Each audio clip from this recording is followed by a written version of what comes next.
नमस्कार विद्यार्थी मित्रांनो,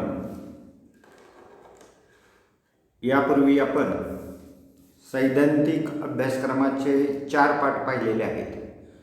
तर प्रात्यक्षिकाचा पहिला प्रयोग, ज्यामध्ये आपण संपूर्ण वर्षभरात घेण्यात येणाऱ्या प्रात्यक्षिकांची यादी पाहिलेली होती.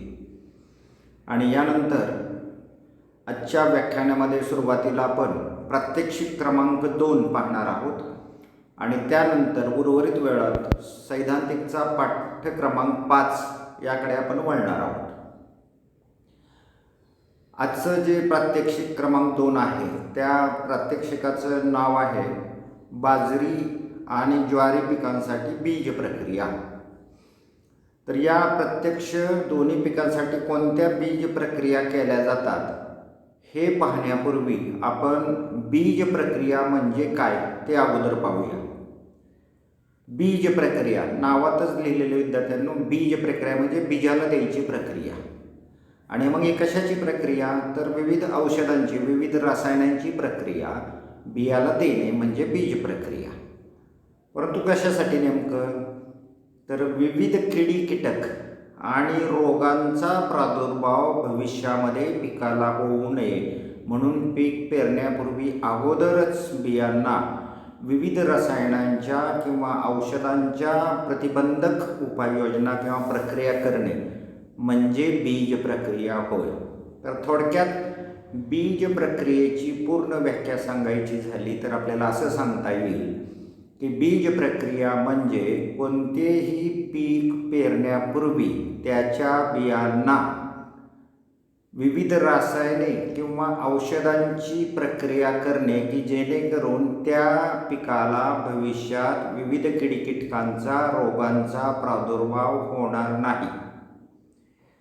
किंवा इतरही अनेक उद्देश असतात की ज्या कारणासाठी बीज प्रक्रिया केली जाते. थोडक्यात बीज प्रक्रिया म्हणजे बियांना किंवा पिकांना किडीकीटक व रोगाचा प्रादुर्भाव होऊ नये व इतर अनेक उद्देशांसाठी जी रासायनांची प्रक्रिया केली जाते, जी औषधांची प्रक्रिया केली जाते, ती प्रक्रिया म्हणजे बीज प्रक्रिया.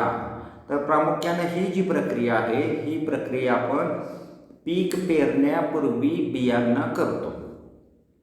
तर अशा पद्धतीने आपल्याला बीज प्रक्रियेची व्याख्या सांगता येईल. आणि यानंतर मग आपण प्रत्यक्ष आपल्या आजच्या प्रात्यक्षिकाच्या शीर्षकाप्रमाणे बाजरी आणि ज्वारी पिकांसाठी कोणकोणत्या बीज प्रक्रिया केल्या जातात, त्या कशा केल्या जातात याचा या ठिकाणी थोडक्यात अभ्यास करूया. तर सुरुवातीला आपण पाहूया बाजरी पिकासाठी बीज प्रक्रिया. तर बाजरीच्या बियांना पेरणीपूर्वी ज्या प्रक्रिया दिल्या जातात त्या 3 वेगवेगळ्या प्रक्रिया असतात. पहिली प्रक्रिया जी आहे ती म्हणजे 20% मिठाच्या द्रावणामध्ये बाजरीचे बियाणे बुडवणे. तर इथं प्रक्रिया करणे म्हणण्यापेक्षा बियाणे बुडवणे अशा अर्थाने आपल्याला शीर्षक करता येईल. तर बाजरीवर आर्गट नावाचा एक प्रमुख रोग आहे जो बाजरीच्या पिकाला मोठ्या प्रमाणात हानी करतो आणि या रोगाच्या प्रतिबंधासाठी प्रामुख्यानं 20% मिठाच्या द्रावणाची प्रक्रिया केली जाते.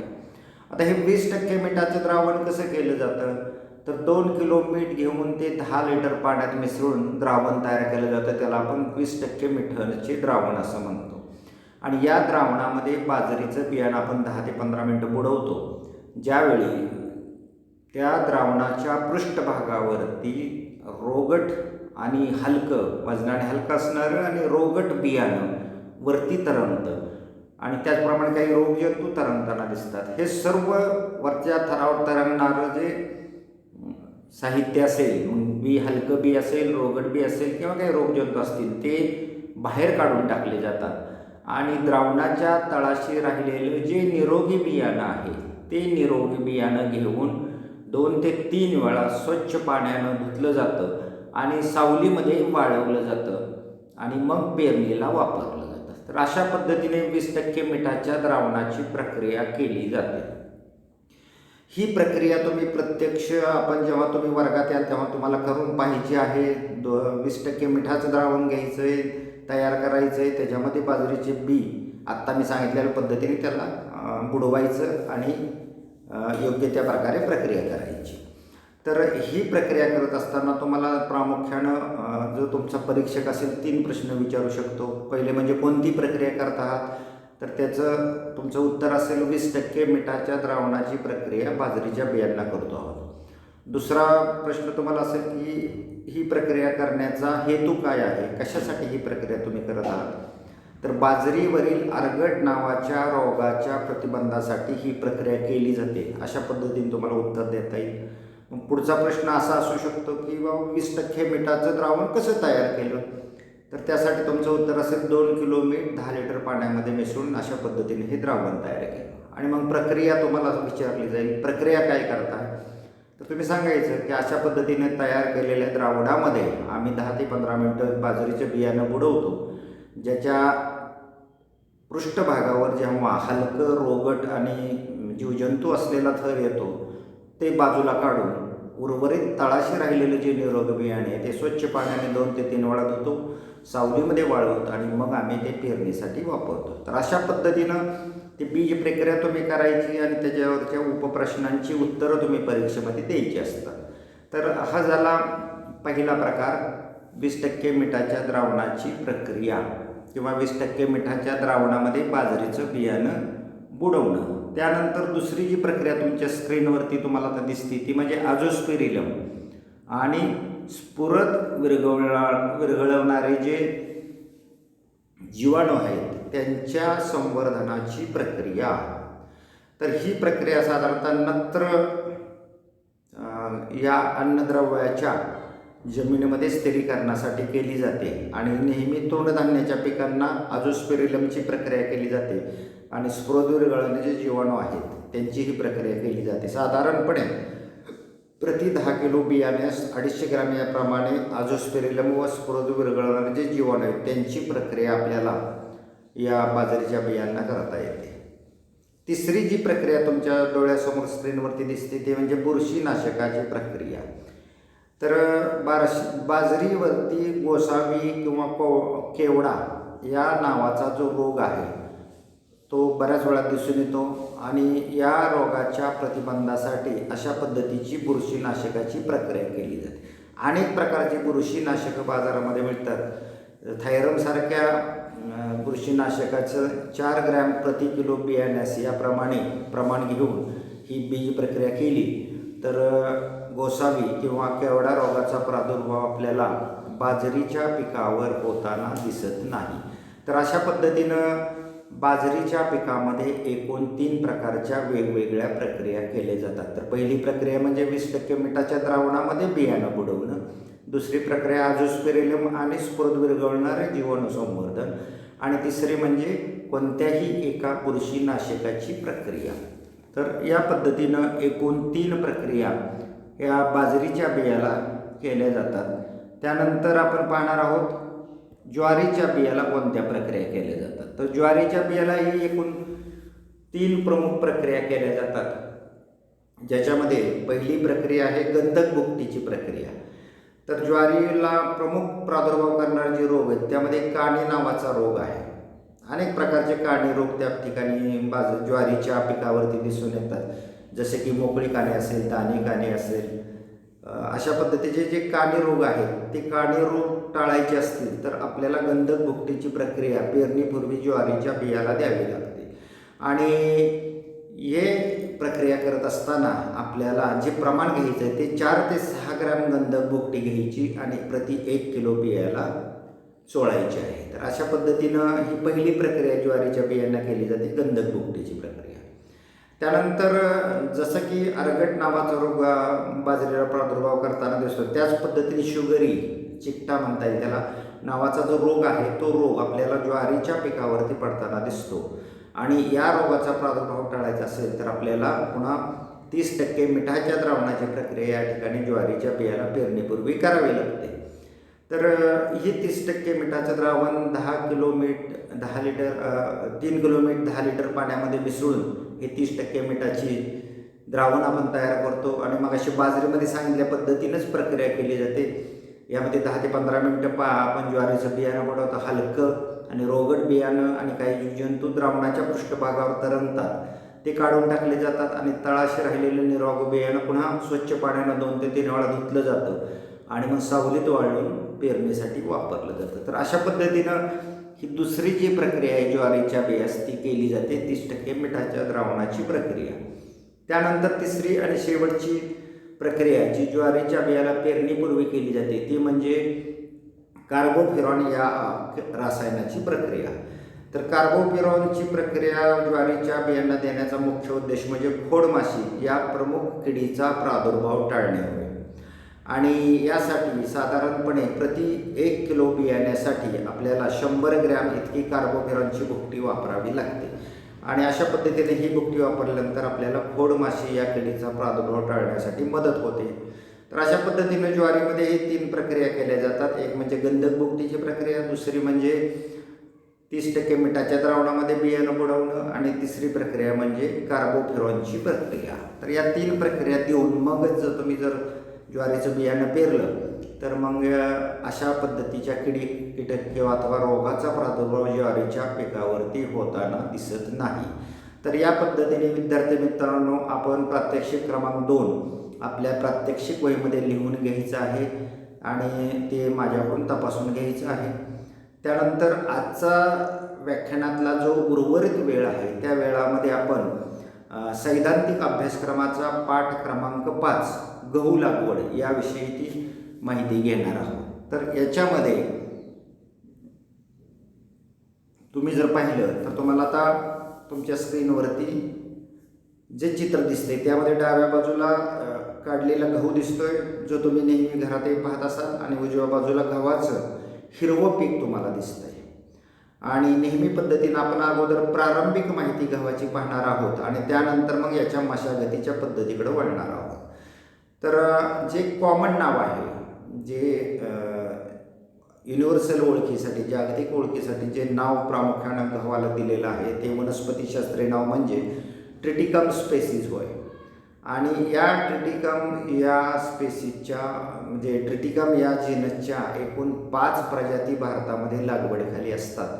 त्यामध्ये प्रामुख्यानं ट्रिटिकम ॲस्टिवम, ट्रिटिकम ड्युरम, ट्रिटिकम डायकोकम, ट्रिटिकम स्पेरोकॉकम आणि ट्रिटिकम टर्जिडम अशा 5 प्रजातींची जी लागवड आहे ती भारतामध्ये प्रामुख्यानं केली जाते, ज्याच्यामध्ये ॲस्टिवम प्रकारचा गहू प्रामुख्यानं आपल्याकडं मोठ्या प्रमाणात पेरला जातो. यानंतर आपण नेहमीच्या पद्धतीने जे मुद्दे पाहणार आहोत ते म्हणजे या गव्हाचं कुटुंब. मागचं पीक शिकवतानाच तुम्हाला मी सांगितलेले की जेवढी काही तृणधान्याची पिकं आपण आज यामध्ये शिकणार आहोत ती सर्व तृणधान्य ही ग्रॅमिनी, इथं ग्रामिनी झाले तर ग्रवर अर्धचंद्र द्यायचं आहे, ग्रॅमिनी असं या कुटुंबाचं नाव आहे. आणि गव्हाचं जे उगमस्थान आहे ते प्रामुख्यानं कुठं झालं आहे, वायव्य भारत, नैऋत्य अफगाणिस्तान, रशिया आणि ॲबिसिनिया या देशांमध्ये झालेले आहे. जो मऊ किंवा पावाचा गहू आपण म्हणतो तो प्रामुख्यानं वायव्य भारतामध्ये जसं की हिंदुकुश पर्वताच्या रांगा आणि नैऋत्य अफगाणिस्तान आणि रशियामध्ये त्याचं उगमस्थान दिसून आलेलं आहे. तर कठीण गहू प्रामुख्यानं आपल्याला सुरुवातीला ॲबिसिनियामध्ये सापडलेला आहे. आता इथं कॅप्शन दिलेलं आहे जो मी अगोदर त्याची माहिती तुम्हाला सांगितलेली होती आणि ते म्हणजे भारतामध्ये लागवडीखाली जे विविध प्रजाती आहेत त्यामध्ये ज्या 5 प्रजातीचा उल्लेख मी अगोदरच तुम्हाला केलेला आहे त्या प्रजातीपैकी ट्रिटिकम ॲस्टिवम या प्रजातीची मोठ्या प्रमाणात लागवड ही भारतामध्ये केली जाते. तर अशा पद्धतीनं आपण ही प्रारंभिक माहिती बघितली आणि त्यानंतर आपण पाहणार आहोत गहू पिकाचं आर्थिक महत्त्व काय आहे.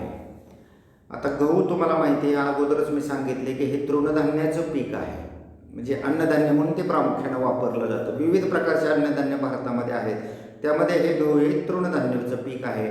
आणि हे विशेषतः उत्तर भारतामध्ये तुम्हाला माहिती आहे पंजाब आणि उत्तर प्रदेशामध्ये या गव्हाची मोठ्या प्रमाणामध्ये लागवड होते आणि त्या ठिकाणी प्रामुख्यानं अन्नाचं पीक किंवा अन्नधान्याचं पीक म्हणून याची ओळख आहे.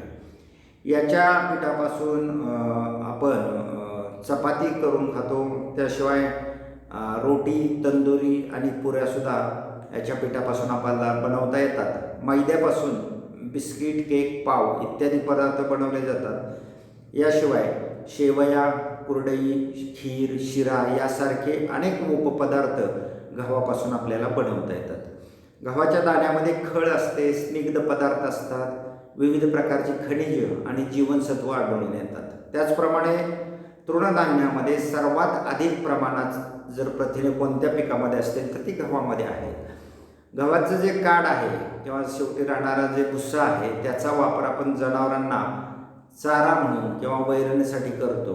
त्याचप्रमाणे मशरूम, ज्याला आपण आळिंबी असा शब्द आहे तो तिथं वेलांटी राहिलेली, आळिंबी उत्पादनासाठी माध्यम म्हणून या गव्हाच्या काडाचा किंवा भुस्याचा आपण वापर करतो. त्याच पद्धतीनं या गव्हाच्या काडाचा उपयोग आपल्याला कंपोस्ट खत बनवण्यासाठी आणि मल्चिंग अर्थात आच्छादन करण्यासाठी सुद्धा साहित्य म्हणून याचा वापर आपल्याला करता येतो.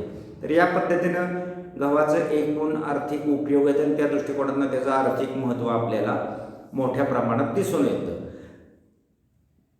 त्यानंतर आपण पाहणारे गहू लागवडीसाठी हवामान कशा प्रकारचं लागतं किंवा कोणत्या प्रकारच्या हवामानामध्ये गहू पीक चांगल्या पद्धतीने येतो. तुम्हाला माहिती आहे थंडीच्या दिवसामध्ये आपल्याकडे गहू दिसून येतो. याचाच अर्थ गहू हे शीतकटिबंधीय पीक आहे, ज्याच्या वाढीसाठी आपल्याला अतिशय थंड, कोरडं असा प्रकारचा हवामान आणि स्वच्छ सूर्यप्रकाशसुद्धा लागतो. तर अशा प्रकारचं हवामान असेल तर गव्हाच्या लागवडीस ते उपयुक्त हवामान असं म्हटलं जातं.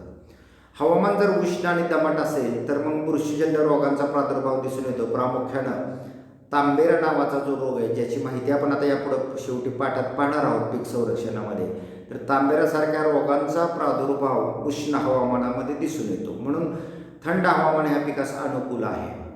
त्यानंतर थंड हवामान आणि दवबिंदू पडले तर पिकास फुटवे चांगल्या पद्धतीने येतात. म्हणजे असंख्य प्रकारची त्या ठिकाणी रोपं तुम्हाला एका बियापासून असंख्य प्रकारची खोडं त्या ठिकाणी दिसून येतात, ज्याच्यापासून तुम्हाला पुढे ओंबे आणि गव्हाचं उत्पादन प्राप्त होतं. तर उत्पादन वाढीसाठी आपल्याला थंड हवामान आणि त्या थंड हवामानापासून पडलेलं दव हे अनुकूल असतं. दाणे भरण्याच्या काळामध्ये कडाक्याची थंडी किंवा अतिशय थंडीमुळे पडणारं धुकं असेल किंवा त्याचबरोबर ढगाळ वातावरण असेल तर मग दाणे चांगले भरत नाहीत. गहू पिकासाठी 7 ते 21 अंश सेल्सिअस इतकं तापमान अत्यंत पोषक असतं आणि 750 ते 1600 इतका वार्षिक मिलीमीटर पाऊस पडणाऱ्या भागामध्ये हे पीक चांगल्या पद्धतीने उत्पादन देतं.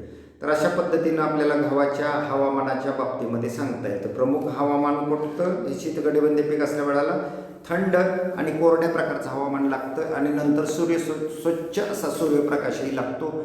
अति थंड हवामान किंवा त्यापासून पडणारं धुकं जर मानवत नाही, तसंच अतिउष्ण हवामान असेल तर आपल्याला बुरशीजन्य रोगाचा प्रादुर्भाव होताना दिसून येतो, जसं की प्रामुख्याने तांबेरा रोग. जी 7 ते 21 अंश सेल्सिअस तापमानाची कक्षा सांगितली ती वाढीच्या उत्तम अवस्थेसाठी आहे. एरवी त्यापेक्षा कमी जास्त हवामानात हे पीक येऊ शकतं, परंतु उत्तम वाढ व्हायची असेल, चांगली वाढायची असेल तर ती सरासरी तापमान 7 ते 21 अंश सेल्सिअस असणं गरजेचं. आता जमीन, गहू लागवडीसाठी जमीन कशा प्रकारची असावी लागते त्याविषयी थोडक्यात आपण माहिती घेणार आहे. आता गहू हे पीक प्रामुख्यानं विविध प्रकारच्या जमिनीवरती घेता येतं, मात्र सर्वसाधारणपणे ज्या जमिनीमध्ये निचरा चांगला आहे आणि जलधारणा क्षमता ज्या जमिनीची अतिशय चांगली आहे अशा जमिनी गहू लागवडीसाठी प्रामुख्यानं निवडाव्यात, कारण अशा जमिनी गव्हासाठी पोषक असतात किंवा उत्तम असतात. महाराष्ट्रामध्ये जिरायती गहू लागवडीसाठी साधारणतः कणीदार रचना असलेली जमीन निवडायची आणि हे जमीन पावसाचे पाणी जास्त प्रमाणात साठवते आणि बागायती गहू पिकासाठी काळी, खोल, सुपीक जमीन सर्वात योग्य अशी आहे. जमिनीचा सामू जो आहे साधारणतः 5.5 ते 7 इथपर्यंत असावा. अशा जमिनी या पिकाच्या लागवडीसाठी उपयुक्त असतात. तर अशा पद्धतीनं गहू हे विविध प्रकारच्या जमिनीवरती जरी घेण्यात येत असलं तर गहू पिकासाठी प्रामुख्यानं काळी, खोल आणि सुपीक जमीन उपयुक्त असते. गव्हाला तुम्हाला पाणी भरपूर लागतं. 6 ते 7 पाणी चांगल्या पद्धतीचे मिळाल्या पाळ्या तर गव्हाचं उत्पादन आपल्याला चांगल्या पद्धतीने घेता येतं. त्या दृष्टिकोनातून जमीन पाण्याची क्षमता, पाणी धरून ठेवण्याची किंवा जलधारणा क्षमता आपण ज्या जमिनीची चांगली असं म्हणतो, अशा जमिनी प्रामुख्यानं गहू पिकाच्या लागवडीसाठी निवडाव्यात. त्यानंतर गहू पिकासाठी पूर्व मशागत कशी करायची. तुम्हाला माहिती आहे आता पूर्व मशागत हे शब्दप्रयोग तुम्हाला आता पाठ झालेला आहे. पूर्व मशागत म्हणजेच जमीनमध्ये पीक पेरण्यापूर्वी करण्यात येणारी मशागत, ज्याच्यामध्ये प्रामुख्याने नांगरट करणे, ढेकळं फोडणे, कुळवाच्या पाळ्या देणे, जमीन स्वच्छ करणे किंवा सपाट करणे यासारखी कामं असतात. तर गहू पिकासाठी जमीन तयार करण्याची पद्धत ही जमिनीचा प्रकार, त्यानंतर हवामान आणि पाण्याची उपलब्धता या सर्व बाबींवरती अवलंबून असते. साधारणपणे गहू पिकासाठी जमिनीची खोलवर मशागत करून जमीन चांगली भुसभुशीत करावी लागते. बागायती गहू पिकाची जर लागवड तुम्हाला करायची असेल तर त्यासाठी खरीप हंगामातील पीक निघाल्यानंतर जमीन खोल नांगरावी. त्यानंतर कोळवाच्या 3 ते 4 पाळ्या देऊन जमीन चांगली भुसभुशीत करावी आणि ढेकळं फोडून घ्यावीत.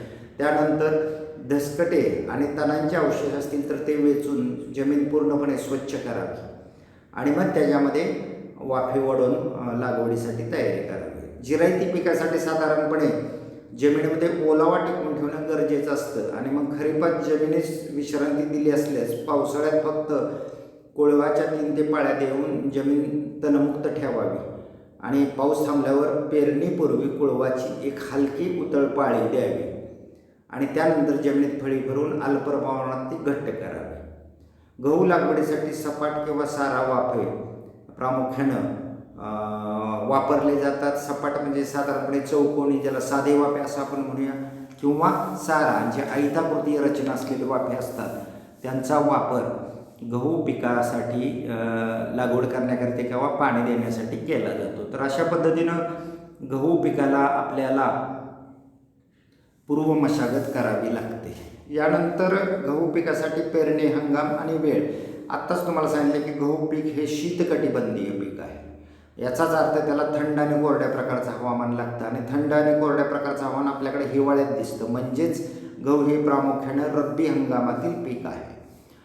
जे पारंपरिक उंच वाढणारा जो गहू आहे त्या गव्हाची पेरणी ऑक्टोबरच्या शेवटचा आठवडा ते नोव्हेंबरचा पहिला आठवडा या दरम्यान केली जाते आणि कमी कालावधीच्या ज्या बागायती गव्हाच्या जातीत, मेक्सिकन जाती त्याला आपण म्हणतो, त्या गव्हाच्या पेरणीसाठी नोव्हेंबरचा पहिला 15वडा हा योग्य असतो.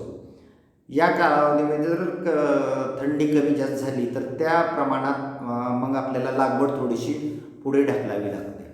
बागायती गव्हाची पेरणी 15 नोव्हेंबरच्या नंतर केल्यास बऱ्याच वेळा उत्पादनात घट दिसून येते. म्हणजे पहिला 15वडा नोव्हेंबरचा हा जास्त उपयुक्त असतो आणि 15 डिसेंबर नंतर तुम्ही गव्हाची पेरणी करणं म्हणजे फायदेशीरच नसतं. आता ह्या ज्या तारखा आहेत ह्या तारखा आपल्या महाराष्ट्रातील हवामानाची जी पारंपरिक परिस्थिती आहे ती परिस्थिती पाहून आपल्या जो संशोधन आहे त्या संशोधनाच्या आधारे निश्चित केलेले आहेत. पण तुम्हाला माहिती आहे अलीकडच्या काळामध्ये हवामानामध्ये फार मोठे फेरबदल आपल्याला दिसून येत आहेत आणि त्या फेरबदलानुसार योग्य थंडी असलेलं हवामान आपल्याला पेरणीसाठी निवडायचं असतं. मग आता नवीन फेरफारामध्ये यामध्ये मग लागवडीची वेळ थोडीशी तुम्हाला पुढं किंवा मागे घ्यावी लागते. जिरायती गव्हाची पेरणी ऑक्टोबरच्या दुसऱ्याच आठवड्यात करावी असं आपण म्हणतो, परंतु आपल्याकडे आता ऑक्टोबरचा दुसरा आठवडा झालेला आहे आणि या आठवड्यात आपल्याला फारशी थंडी या ठिकाणी दिसून आलेली नाही. अशा स्थितीमध्ये तुम्ही 8 ते 10 दिवस पुढं थंडीच्या वाट पाहून तुम्ही तुमची पेरणी मागं पुढं करू शकता. तर अशा पद्धतीनं पेरणी हंगाम आहे आणि पेरणीची वेळ आहे.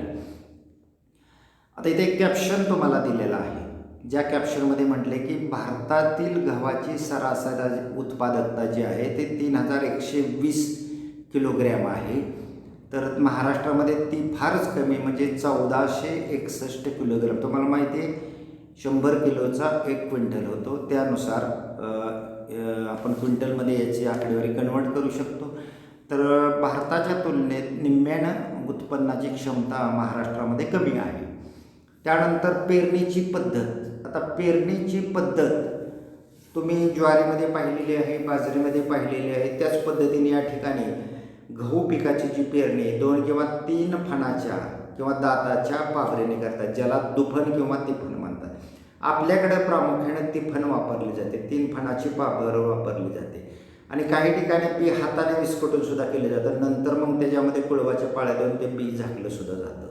पण बहुतांशी गव्हाची पेरणी जर तुम्ही पाबरेने केली तर बी थोडंसं खोलवर जाऊन मग ते ओलाव्याच्या भागामध्ये पडतं आणि मग अशा पिकाला थोडंसं पाणी कमी असलं तरी चालू शकतं. पण हाताने विस्कटून जेव्हा तुम्ही बी पेरता तेव्हा त्या जमिनीच्या वरच्या स्तरात पडतं आणि त्याला वारंवार वेगवेगळ्या अवस्थानुसार पाण्याची आवश्यकता अशा गव्हाला गरजेची असते. तर यामुळं बियाणं खोलवर पडतं. कशामुळं? तर फणाच्या पाबरेने जर पेरणी केली तर 3 फणाच्या किंवा 2 फणाच्या. आपल्याकडे चौपट सुद्धा उपलब्ध असतात. 2 फणातलं विशिष्ट अंतर तुम्ही कमी जास्त करून 2 ओळीतलं अंतर तुम्ही ॲडजस्ट करू शकता. बागायती पीक साधारणतः 3 ते 5 सेंटीमीटर खोलीपर्यंत खोलवरती पेरलं जातं आणि बुटक्या वाणांची पेरणी साधारणतः 5 ते 6 सेंटीमीटरपर्यंत केली जाते. खोल पेरणी केली तर बी उगवत नाही, कारण फार खोलवर गेल्यामुळं तिथपासून बी उगवून येण्यास अडथळे निर्माण होतात. जिरायती वाणाची पेरणी मात्र थोडीशी जास्त खोलवर करावी लागते. ते आपण इथं 8 ते 10 सेंटीमीटर अशी शिफारस केली, कारण जिरायती गहू हा जमिनीमध्ये असलेला साठवलेला ओलावा आहे, त्या ओलाव्याच्या आधारे आपल्याला घ्यायचं असतं आणि हा ओलावा वरच्या थरात नसतो तर जमिनीच्या खालच्या थरात असतो. म्हणून त्याची जी खोली आहे पेरणीची थोडीशी जास्त ठेवावी लागते. तर अशा पद्धतीनं गहू पिकाची पेरणीची पद्धत आणि पेरणीची खोली या बाबतीत आपल्याला सांगता येईल. पेरणीचे जे अंतर आहे ते अंतर बागायती गव्हासाठी 2 ओळीमध्ये 22.5 सेंटीमीटर ठेवावं आणि उशिरा पेरणीसाठी 15 ते 18 सेंटीमीटर इतकं अंतर ठेवावं. उशिरा पेरणी केल्यामुळं थोडीशी वाढीवरती परिणाम होतो, त्यामुळे त्या ठिकाणी अंतर थोडं कमी ठेवून झाडाची संख्या आपल्याला वाढवायची असते. त्यामुळे 2 ओळीतलं अंतर आपण त्या ठिकाणी कमी करतो. उशिरा पेरणी केल्यास फुटवे कमी येतात, त्यामुळे लागवड जवळ करावी लागते.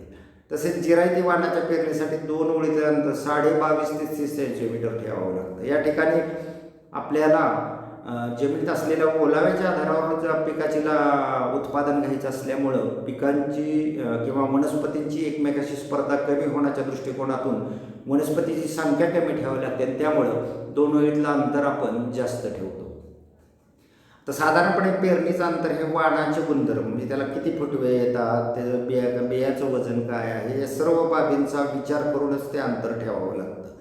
पेरणीची वेळ आणि जमिनीतील ओलावा आणि वाणाचे गुणधर्म या सर्व बाबीवरती हे पेरणीचं अंतर कमी जास्त करावं लागतं. पण एक ठोकताळ्यानुसार 2 ओळीतलं अंतर 22.5 ते 30 सेंटीमीटर हे जिरायती वाणासाठी आणि बागायतीसाठी 22.5 सेंटीमीटर याप्रमाणे आपण ठेवलं पाहिजे. त्यानंतर पेरणीची दिशा गव्हाच्या बाबतीत महत्त्वाची असते. गव्हाची पेरणी शक्यतो अशा दिशेने करावी की पिकामध्ये योग्य प्रमाणात प्रकाश मिळेल आणि रोपाची जोमदार वाढ होईल. यासाठी पेरणी ईशान्य किंवा उत्तर ते दक्षिण दिशेने केली जाते आणि त्यामुळे उत्पन्न आपल्याला जास्त मिळू शकतं. तर अशा पद्धतीनं पेरणीची दिशा अशी ठरवावी की त्याच्यामध्ये प्रकाशाचा जो इंटरफेरन्स आहे तो जास्त राहील आणि योग्य प्रमाणात पिकाची वाढ होईल. बीज प्रमाण म्हणजे काय तुम्ही पाहिले? बीज प्रमाण म्हणजे हेक्टरी लागणारं बियांचं प्रमाण वजनाच्या स्वरूपात. आता बागायती गव्हाच्या वेळेवर पेरणीसाठी आपल्याला 100 किलोग्राम प्रति हेक्टर याप्रमाणे बीज प्रमाण लागतं. तर उशिरा पेरणीसाठी थोडंसं जास्त प्रमाण आपण ठेवतो, 125 ते 150 किलो प्रति हेक्टर याप्रमाणे बी वापरतो. जिरायती गव्हासाठी मात्र आपण मगाशीच सांगितलं तुम्हाला की आपल्याला वनस्पतीची संख्या स्पर्धा टाळण्यासाठी कमी करावी लागत असल्यामुळं ते थोडं कमी लागतं आणि ते या ठिकाणी 75 ते 100 किलो बियाणं हेक्टरी वापरायचं आहे. आता ते सरासरी आकडे आहेत, यापेक्षा थोडंफार कमी जास्त बियाणाचं प्रमाण तुम्ही पेरणीच्या पद्धतीनुसार, जमिनीच्या प्रकारानुसार किंवा पाण्याच्या उपलब्धतेनुसार कमी जास्त करू शकता.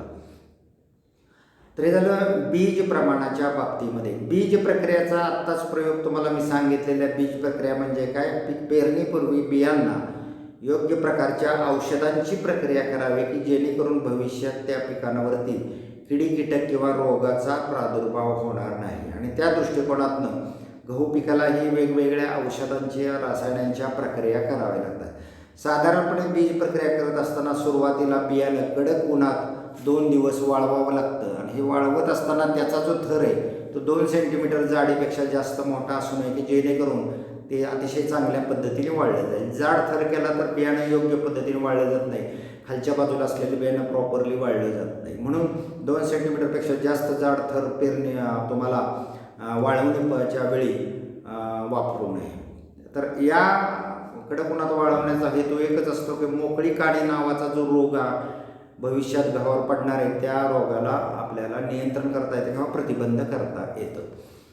पेरणीपूर्वी बियाण्यास कॅप्टन थायरम किंवा ॲग्रोसॉन ही सगळी बुरशीनाशक आहेत. तर यापैकी कोणत्याही एका बुरशीनाशकाची किंवा इतर उपलब्ध बुरशीनाशकाची 2.5 ते 3 ग्रॅम प्रति किलो या प्रमाणामध्ये आपण बीज प्रक्रिया करायची.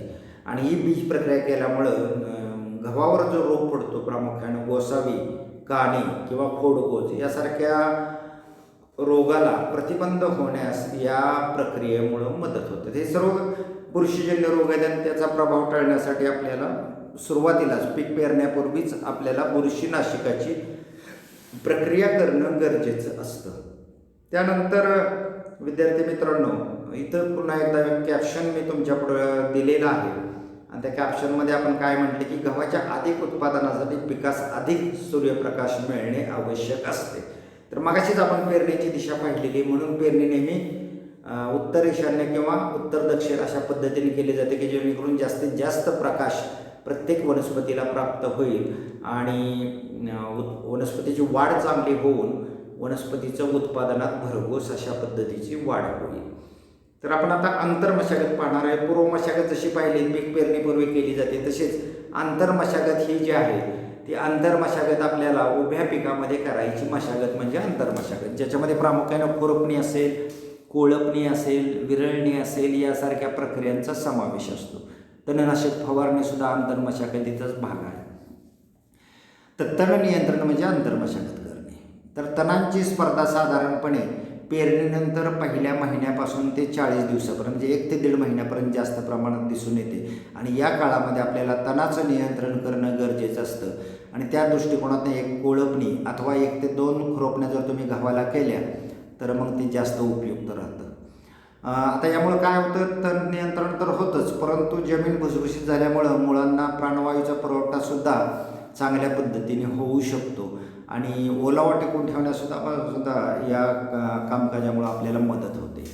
जी तणनाशकं आपण गव्हामध्ये शिफारस केलेली आहे त्यामध्ये प्रामुख्यानं आयसोप्रोट्युरॉन किंवा बेंटॅझोन यासारख्या तणनाशकांचा जर वापर आपण केला तर त्यापासून सुद्धा आपल्याला प्रभावी नियंत्रण करता येतं. परंतु प्रामुख्यानं खुरपणीच्या साहाय्याने जर तुम्ही तण नियंत्रण केलं तर जमीन मोकळी होते आणि मुळांना प्राणवायू मिळण्यास त्याचा मदत होतो आणि त्याचा उपयोग वनस्पतीच्या उपयुक्त वाढीसाठी आपल्याला करता येतो. तर त्या दृष्टिकोनातनं योग्य पद्धतीनं आपल्या पिकाची आंतरमशागत करणं गरजेचं असतं.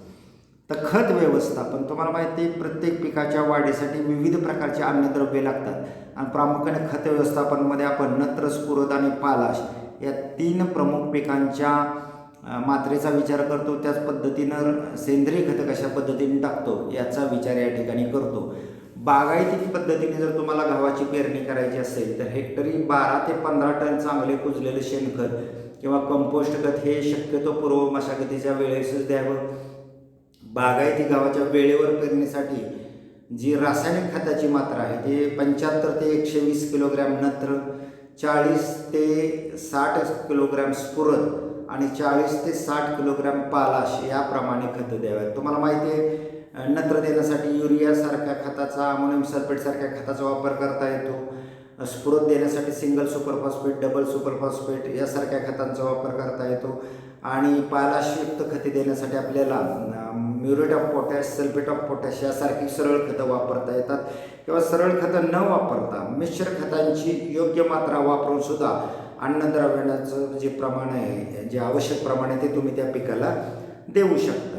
साधारणपणे पेरणी करताना नत्राची अर्धी मात्रा द्यावी आणि उर्वरित अर्धी मात्रा ही पेरणीनंतर 21 दिवसांनी पाण्याच्या पाळीच्या अगोदर द्यावी आणि नत्र आणि स्फुरद शक्यतो पेरणीच्या वेळेसच द्यावं.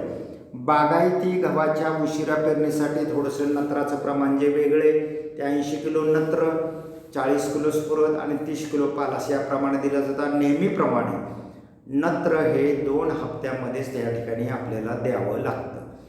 जिरायती गव्हाचं जर तुम्हाला पीक पेरायचं असेल तर त्यासाठी हेक्टरी 25 ते 50 किलोग्रॅम नत्र, 15 ते 25 किलोग्रॅम स्फुरद आणि 25 किलोग्रॅम पालाश द्यावं. आणि ही रासायनिक खतं शक्यतो पेरणी करताना बियाच्या खालच्या थरामध्ये द्यावी, कारण तुम्हाला माहिती आहे जिरायती पीक हे उपलब्ध ओल्यावरती जमिनीत असलेला जो ओलावा आहे त्या ओलाव्यावरतीच आपण घेत असतो. त्याला स्वतंत्रपणे पाणी देण्याची व्यवस्था जिरायती खताला नसते. त्यामुळे सर्व खतं पेरणीच्या वेळेसच देणं गरजेचं असतं. शक्यतो बियाखाली 5 सेंटीमीटर खोल पेरून ही खतं जिरायती पिकाला आपल्याला देता येतं.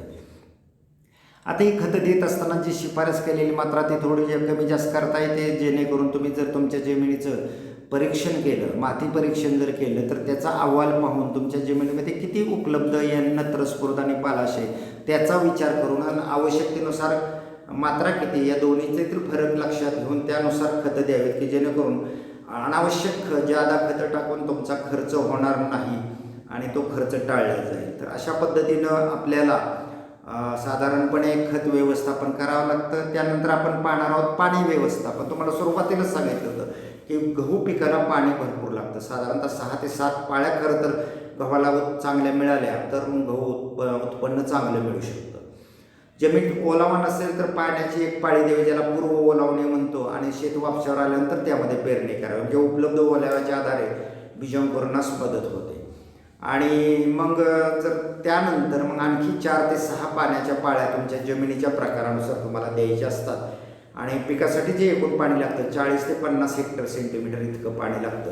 1 हेक्टर सेंटीमीटर पाणी म्हणजे 1 हेक्टर इतकं क्षेत्र ओलावण्यासाठी, 1 सेंटीमीटर इतक्या खोलीसाठी ओलावण्यासाठी जे पाणी लागतं त्याला 1 हेक्टर सेंटीमीटर आपण म्हणतो. असं 40 ते 50 हेक्टर सेंटीमीटर पाणी आपल्याला गहू पिकासाठी एकूण त्याच्या जीवन कालावधीमध्ये द्यावं लागतं. गहू पिकासाठी पहिली पाण्याची पाळी म्हणजे सुरुवातीला तुम्हाला माहिती आहे की पीक ओलावतो, आपण जमीन ओलावतो आणि नंतर पीक पेरतो, किंवा पेरल्यानंतर लगेच एक पाळी देऊन ज्या बीजांकुरणासाठी ते पाणी देतो. त्यानंतरची पहिली पाळी जी आहे ती मुकुटपुळं फुटण्याच्या अवस्थेमध्ये द्यायची असते. आणि नंतरच्या ज्या पाण्याच्या पाळ्या आहेत मग त्या अनुक्रमे फुटवे फुटण्याची अवस्था असेल, कांडी धरण्याची अवस्था असेल, फुलोरा अवस्था असेल, किंवा चिकात दाणे असताना, आणि शेवटी दाणे पक्वता अवस्थेत असताना, अशा पद्धतीने एकूण 6 ते 7 पाण्याच्या पाळ्या आपल्याला लागतात, जे पूर्वीचं पहिलं पाणी धरलं तर. आणि 2 पाळ्यांमध्ये साधारणतः 15 ते 20 दिवसाचं अंतर ठेवावं लागतं. तुम्हाला माहिती पाण्याच्या ज्या पाळीतलं अंतर हे हंगामानुसार बदलतं, परंतु गव्हाचं पीक हे प्रामुख्यानं रब्बी हंगामातच आपण घेतो. त्यामुळं वेगळ्या हंगामात वेगळा टाईम इंटरवल ठेवायची आवश्यकता या ठिकाणी लागत नाही. रब्बी हंगाम म्हणजेच हिवाळी हंगाम असतो, आणि हिवाळ्यामध्ये साधारणतः 15 ते 20 दिवसाच्या अंतराने आपण पाणी दिलं तरी पुष्कळ होतं. आणि जर तुम्हाला ढोबळमानाने अशा पद्धतीने पाणी द्यायचं नसेल तर ज्या विविध अवस्था तुम्हाला सांगितलेल्या की ज्या अवस्थेला जर जमिनीमध्ये ओलावा असेल किंवा पाणी असेल तर तुमच्या पिकाच्या उत्पादनामध्ये आमूलाग्र फरक दिसून येतो. आणि त्या वाढीची अवस्था म्हणजे पहिली म्हणजे बीजांकुरणासाठीचं पाणी जे पूर्व ओलावणे किंवा पीक पेरल्यानंतर, दुसरी म्हणजे मुकुटपुळे जे फुटतात त्या अवस्था असावी, नंतरची फुटवे फुटण्याची अवस्था, एका बियाच्या बुडापासून असंख्य खोडं तयार होतात ते फुटवे फुटणे आपण म्हणतो. त्यानंतर त्याला जेव्हा कांड्या धरण्याची अवस्था असते पिकाची, त्या अवस्थेला सुद्धा पाणी महत्त्वाचं असतं. ज्यावेळी फुलोरा किंवा ओंब्या निर्माण होतात त्या ओंब्या निर्माण होण्याच्या अवस्थेलाही चांगल्या पद्धतीनं जमिनीमध्ये ओलावा असणं गरजेचं असतं. त्यानंतर ओंब्यामध्ये दाणे जे चिकाच्या अवस्थेत जेव्हा असतात त्या अवस्थेत जर पाणी नसेल, ओलावा नसेल तर मग मात्र दाणे किचकट पडतात. म्हणून टपोरे दाणे व्हायचे असेल तर या अवस्थेमध्ये आपल्याला पाणी द्यावं लागतं. त्याच पद्धतीनं दाणे पकवण्याच्या अवस्थेत ते बऱ्यापैकी ओलावा जमिनीमध्ये असणं गरजेचं असतं. म्हणजे काय होतं की त्यावेळी दाणे किचकट न पडता प्लम्पी किंवा फुगीर राहतात आणि वजनदार राहतात, आणि त्यापासून शेतकऱ्याला एकूण जे गव्हाचं उत्पादन आहे ते गव्हाचं उत्पादन चांगल्या पद्धतीने घेता येतं. तर ढोबळमानाने 20 दिवसाच्या अंतराने आपण या ठिकाणी सांगितल्या पद्धतीने पाणी देतो. मर्यादित जर पाण्याची उपलब्ध असेल तर पाण्याचे शक्यतो एकच पाळी देणे शक्य असेल तर मुकुटपुळे फुटण्याची अवस्था आहे आणि फुटवे फोडण्याची अवस्था, या अवस्थेच्या दरम्यान द्यावं. पाण्याच्या 2 पाळ्या जर अशक्य असतील तर पहिली पाळी मुकुटमुळे फुटण्याच्या अवस्थेत आणि दुसरी पाळी ही फुलोरा म्हणजे ओंब्या निर्माण होण्याच्या अवस्थेत द्यावं. पाण्याच्या 3 पाळ्या देणं शक्य असेल तर मुकुटमुळे फुटण्याची अवस्था, ओंब्या निर्माण होण्याची अवस्था आणि दाण्यात चीक भरण्याची अवस्था यावेळी पद्धतीनं पाणी द्यावं. तर यानंतरचे जे मुद्दे आहेत जातीपासून पुढचे हे मुद्दे आपण पुढच्या व्याख्यानाला पाहणार आहोत. पण आता 40 मिनिटाचं व्याख्यान आपल्याला संपलेलं आहे आणि उर्वरित 5 मिनिटासाठी तुम्हाला मी नेहमीच्या पद्धतीनं 5 गुणाची परीक्षा देणार आहे आणि या परीक्षेसाठीचा कोड नेहमीच्या पद्धतीनं 50 असा असेल. तर 50 हा कोड वापरून तुम्ही आजच्या या व्याख्यानाची परीक्षा द्यायची. तेव्हा पुढील व्याख्यानापर्यंत नमस्कार.